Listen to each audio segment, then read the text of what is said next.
Hello दोस्तों, राधे राधे। आशा करती हूँ कि आप सभी लोग खुश होंगे, स्वस्थ होंगे, मस्त होंगे। आज मैं आप लोगों को पुरुषोत्तम मास महात्म्य अध्याय 14 की कथा सुनाने जा रही हूँ। श्री नारायण जी बोले, इसके बाद चिंता से आतुर राजा दृढ़ धनवा के घर वाल्मीकि मुनि आए, जिन्होंने परम अद्भुत तथा सुंदर रामचरित्र जी का चरित्र वर्णन किया। राजा दृढ़ धनवा ने दूर से ही वाल्मीकि मुनि को आते हुए देखकर घबराहट के साथ जल्दी से उठकर भक्ति युक्त हो उनके चरणों में दंडवत प्रणाम किया। भली भांति पूजा कर उत्तम आसन पर ऋषि को बैठाकर उनके चरणों को गोद में लेकर दोनों हाथों से धोया। उस चरणोदक को बड़े हर्ष के साथ सिर से लगाकर शुक्ल पक्षी के इस बात स्मरण करता हुआ राजा धनवा ने मधुर वचन से यूं कहा। धनवा बोला, हे भगवान, इस समय मैं कृतकृत्य हूँ, भाग्यवान हूँ, मेरा जन्म सफल हुआ है। हे प्रभु, आज मेरा मनोरथ पूर्ण हुआ। आज आपके प्रत्यक्ष दर्शन से शास्त्र आदिकों के यथार्थ अर्थ का ज्ञान सफल हुआ। हे जगत के पावन करने वालों के पावन करने वाले, आज मैं अपने भाग्य को क्या वर्णन करूं।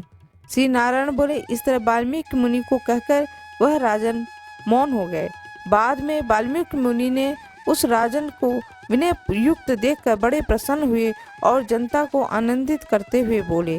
वाल्मीकि मुनि बोले, हे नृपश्रेष्ठ, ठीक है, तुमने उस प्रकार की सब बातों का होना संभव है। हे राजन, तुम चिंता से आतुर क्यों हो? सो सब मन की बात कहो।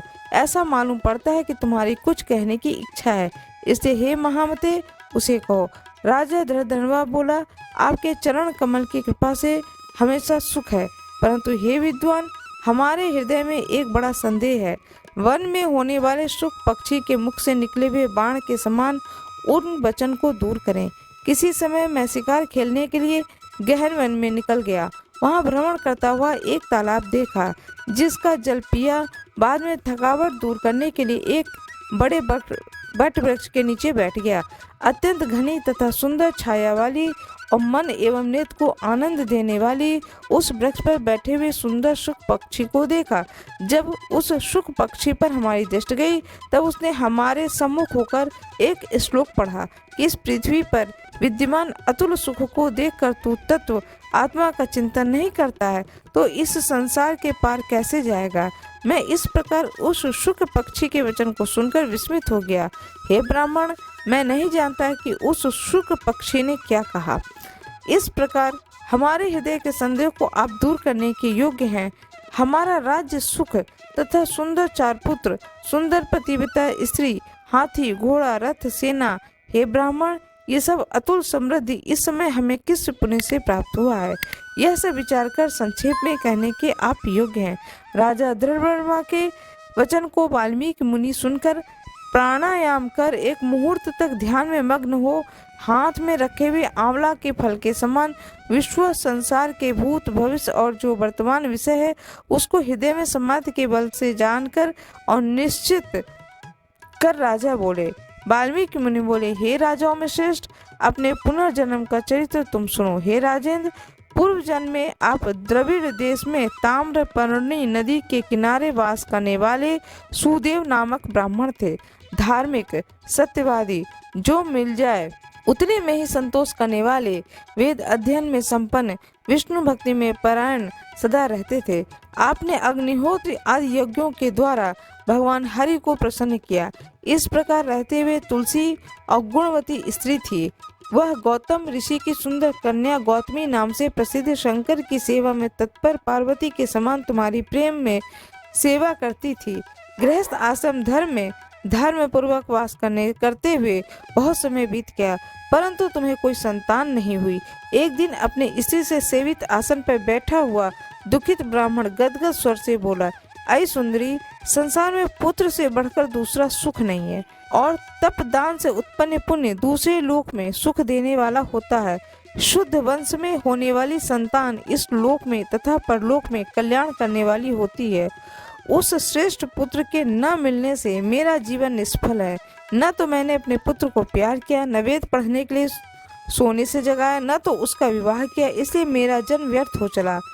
अभी मेरी मृत्यु हो, मेरे को आयुष प्रिय नहीं है। इस प्रकार अपने प्रिय पति का वचन सुनकर स्त्री गौतमी खिन्न मन हुई। बाद में धैर्य धारण करती हुई प्रिय वचन बोलने में चतुर, प्रिय पति के प्रेम में मग्न वह स्त्री अपने पति को समझाने के लिए सुंदर वचन बोली। गौतमी बोली, हे प्राणेश्वर, अब इस तरह तुच्छ वचनों को ना कहिए।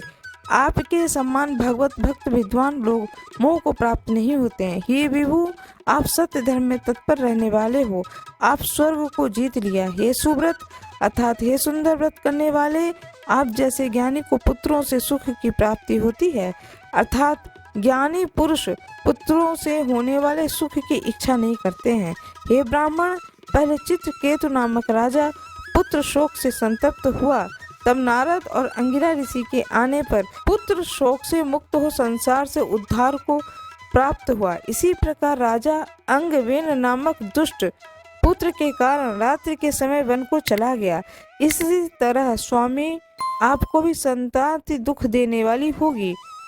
फिर भी हे तपोधन, यदि आपको सतपुत्र की लालसा है तो प्रसन्नता से जगत के नाथ, समस्त अर्थों के दाता हरि भगवान की आराधना करें। हे ब्राह्मण, पहले सांख्याचार्य कर्दम ऋषि ने जिनकी आराधना कर पुत्र को प्राप्त किया, जो कि पुत्र योगियों में श्रेष्ठ कपिल देव नाम से प्रसिद्ध हुआ।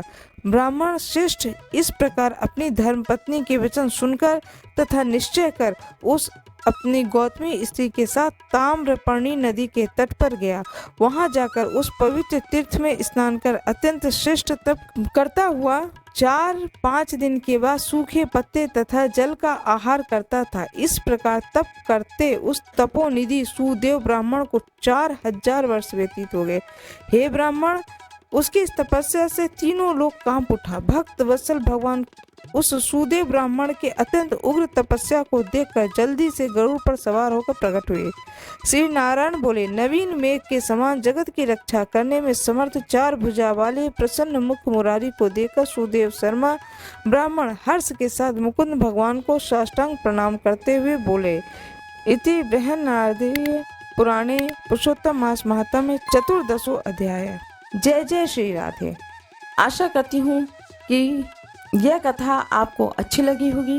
कृपया मेरे वीडियो को लाइक करें, चैनल को सब्सक्राइब करें और मुझे सपोर्ट करें। मुझे आप लोगों के सपोर्ट की बहुत ज़रूरत है। धन्यवाद।